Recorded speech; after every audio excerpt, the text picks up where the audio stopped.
Hello students, तो class 9th का जो हमने होमवर्क दिया था लास्ट टाइम, ये दो होमवर्क दिया था आपको। 3/6 को नंबर लाइन पे रिप्रेजेंट करना था और √3 को भी नंबर लाइन पे रिप्रेजेंट करना था। इन दोनों होमवर्क को आपको करके आना था। अब इसको डिस्कस करते हैं हम लोग। तो पहला क्वेश्चन है, काफी सिंपल है। 3/6 को नंबर लाइन पे रिप्रेजेंट करना है। तो 3/6 को नंबर लाइन पे रिप्रेजेंट करना है तो आप क्या करिए, इसे अगर देखिए कट रहा है तो इसे काट के और छोटा कर लीजिए, उससे कोई फर्क नहीं पड़ेगा, नंबर तो वही रहेगा। 3 1 3, 3 2 6, कितना हो गया 1/2।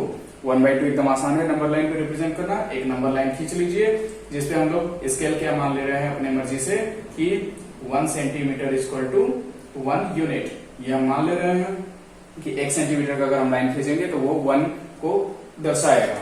ठीक, अब ये 1/2 है तो यहाँ पे मान लो कहीं पे 0 है, यहाँ पे 0 है तो यहाँ से 1 सेंटीमीटर का अगर आप लाइन खींचेंगे तो 1 सेंटीमीटर मान लीजिए नाप लीजिए।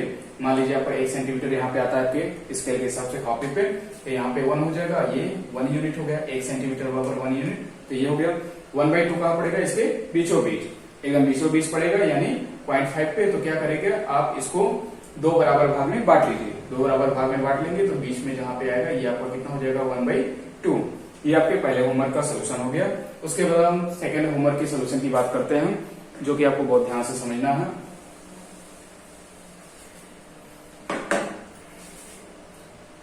सेकेंड होमवर्क ध्यान से समझिएगा, इसमें आपको √3 खींचना है। अब √3 क्या है कि आपके स्केल पे नहीं होता है ना।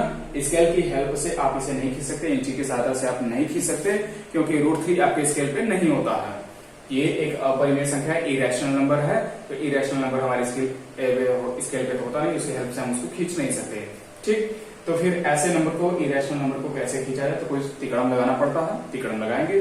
तो उसके लिए क्या करेंगे हम लोग, पाइथागोरस ट्रायंगल का हेल्प लेंगे। पाइथागोरस रूल जो है उसका हेल्प लेंगे। तो पाइथागोरस के नियम के हिसाब से क्या होता है, ये आपका 90 डिग्री है, ये 90 डिग्री के हिसाब से ये क्या होता है आपका हाइट, ये आपका होता है बेस, और ये क्या होता है हाइपोटेनस।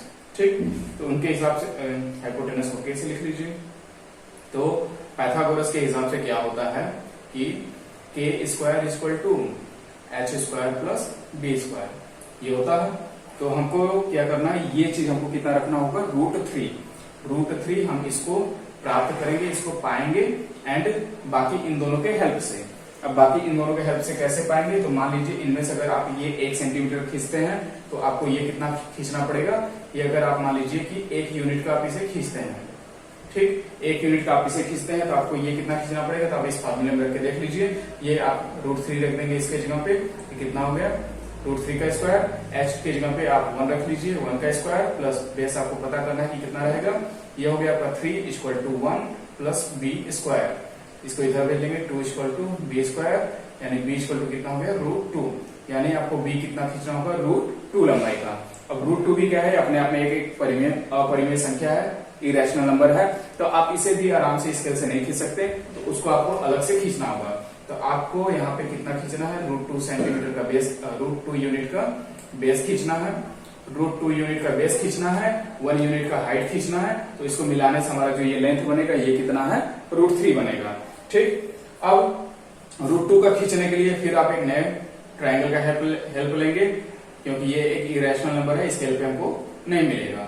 तो हमको ये √2 का खींचना है, तो ये कितना रखना होगा, आप ये रखिए 1, ये रखिए 1, तो 1 का स्क्वायर प्लस 1 का स्क्वायर कितना हो गया, 2 हो गया।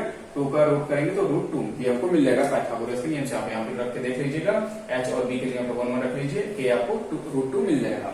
ठीक, तो यानी हमको ये कितना खींचना है, 1 यूनिट खींचेंगे, एंड ये भी 1 यूनिट खींचेंगे, तो ये लंबाई हमको कितना मिल जाएगा, √2, जो कि लंबा प्रकार से हम भर के ये √2 लंबाई का ये वाला आराम से आर्क काट के 4 पार्ट के ये खींच लेंगे, ये हमको मिल जाएगा आराम से।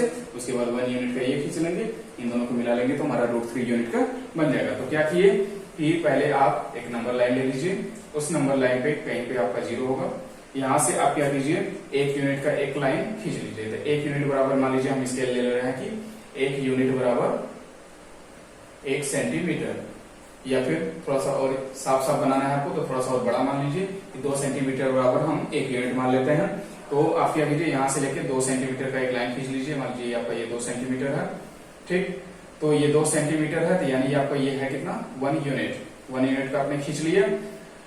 स्केल की सहायता से आपने खींच लिया, स्केल पेंसिल की सहायता से। अब आपको क्या करना है, अब आपको बनाना है एक, इससे 90 डिग्री बनाता हुआ लाइन ये खींचना है, 90 डिग्री बनाता हुआ ये लाइन खींचना है, कितना, 1 यूनिट का। तो आप पहले चांदा रख लीजिए, यहाँ पे चांदा रख के इससे नापिए, जो डी इंग्लिश में बोलते हैं, सीबीएसई वाले इसे डी बोलते हैं, वैसे चांदा बोलते हैं हिंदी में। तो यहाँ पे आप 90 डिग्री बनाता हुआ एक लाइन खींच लीजिए, सीधे सीधे एकदम एक बड़ा सा लाइन खींच लीजिए। अब इसमें क्या करिए आप 2 सेंटीमीटर बराबर या 1 यूनिट है, आपको 1 यूनिट का खींचना है। 1 यूनिट का आप यहाँ पे यानी 2 सेंटीमीटर की दूरी पे एक आर्क काट लीजिए, चाप काट लीजिए। तो ये आपका कितना हो जाएगा, 1 यूनिट हो गया। ठीक, ये आपका 1 यूनिट हो गया। अब इन दोनों पॉइंट को आप मिला दीजिए। ठीक, तो ये 1 यूनिट, ये 1 यूनिट, ये आपको कितना मिल जाएगा, √2 यूनिट। तो √2 यूनिट का आपको लंबाई मिल गया। अब आपको ये क्या करना है, स्केल से नहीं नापना है, स्केल से नापने तो गड़बड़ हो सकता है। आप लंगड़ा प्रकार उठाइए, एक टांग उसकी यहाँ पे और एक टांग यहाँ पे करके वो दूरी आप अपने लंगड़ा प्रकार में भरिए। आपके लंगड़ा प्रकार में वो दूरी √2 यूनिट का दूरी भरा जाएगा। फिर क्या करिए आप तो चाहिए तो इसी पे बिल्ड कर सकते हैं, जैसा कि आपकी किताब में दिया, या फिर और आज आप इसे इजी करते हुए क्या करिए, एक नया नंबर लाइन खींच लीजिए और यहाँ पे आप क्या करिए, ये मान लीजिए 0 है। अब आपको इस पे कितना खींचना है, √2 लंबाई का खींचना है। तो √2 लंबाई का भी लंगड़ा प्रकार में भरे, यहाँ पे अपना लंगड़ा प्रकार रखिए और √2 यूनिट का यहाँ पे आप कट मार लीजिए। तो ये आपका कितना दूरी पे कटेगा, √2 यूनिट पे। तो ये आपकी दूरी कितनी हो जाएगी, √2 यूनिट। √2 यूनिट की आपकी ये लंबाई हो जाएगी, ये वाली। तो आपने इस वाले ट्रायंगल का ये वाला हिस्सा खींच लिया। अब आपको ये खींचना है, तो क्या करेंगे आप 90 डिग्री का एंगल बनाता हुआ यहाँ पे एक लाइन खींच लेंगे। 90 डिग्री बनाता हुआ लाइन खींच लिए। अब क्या कीजिएगा कि अब आपको ये कितना खींचना है, 1 यूनिट का खींचना है। 1 यूनिट बराबर 2 सेंटीमीटर, यानी 2 सेंटीमीटर का यहाँ पे आप एक लाइन खींच लीजिए, कट मार लीजिए। ये आपका कितना हो जाएगा, 1 यूनिट। 1 यूनिट का आपने खींच लिया, यानी 2 सेंटीमीटर खींच लिया। अब इसके बाद क्या करना है आपको, इसको मिला देना सीधे सीधे। तो ये आपका √2 यूनिट, ये आपका 1 यूनिट, √2 यूनिट, 1 यूनिट, ये आपको कितना मिलेगा तब आपको, √3 यूनिट। √3 यूनिट हो गया आपका ये। अब आपको √3 यूनिट का लंबाई मिल गया। आपको इसका जो करना आप करिए। आपको अगर इस लंबाई को क्या करना है, नंबर लाइन पे रिप्रेजेंट करना है। ये नंबर लाइन पे √3 कहाँ पड़ेगा, तो मान लीजिए आपको ये लंबाई खींचना है, तो यहाँ से √3 दूरी पे आपको खींचना होगा। तो √3 क्या करिए, यहाँ लंबाई आप लंगड़ा प्रकार में भरिए और लंगड़ा प्रकार में भर के यहीं से आपको √3 डिस्टेंस पे रखना है। तो क्या करिए, यहाँ से ऐसे आर्क काट दीजिए। आप यहाँ से लंगड़ा प्रकार ऐसे रखिए और ये दूरी भरते हुए ऐसे काट दीजिए। ये आपका जहाँ पे कटेगा ये कितना हो जाएगा, यहाँ से यहाँ तक आपकी दूरी हो जाएगी √3 यूनिट। आई होप कि आपको ये समझ में आ गया हो। मैंने काफी ऐसे सिंपलेस्ट लैंग्वेज में बताया है। आप किताब में देखेंगे तो यही काम जो मैंने एक नंबर अलग नंबर लाइन पे कर रखा है, आपकी किताब में ये यहीं पे अलग बिल्ड कर देता है, जो कि थोड़ा सा कंफ्यूजन हो जाता है बच्चों के लिए। तो आप क्या करिए, इसे अलग अलग नंबर लाइन पे खींच लीजिए, उससे कोई दिक्कत नहीं है, आपको समझ में आ जाएगा। आप इसे 1-2 बार रिवाइंड करके देख लीजिएगा, प्रैक्टिस करते रहिए। आई होप आपको समझ में आ गया हो। Thank you so much video देखने के लिए।